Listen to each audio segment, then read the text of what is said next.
Stop drawing, start explaining. AI Line Studios generates cloud and system diagrams instantly. Clear, structured, production ready.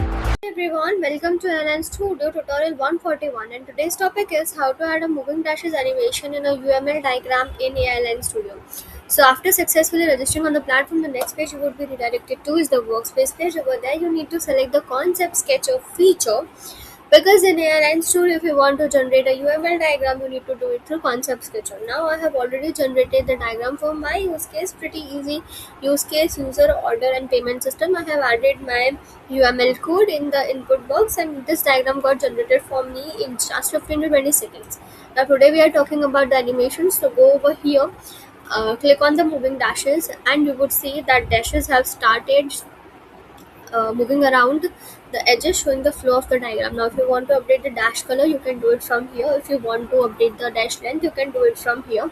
If you want to change the gap length, this is your bar. If you want to change the animation speed, you can do it through here. So basically, adding a moving dashes animation in AI Studio helps you to make your UML diagram more dynamic and easy to understand. This is it for today's tutorial. See you in the next tutorial.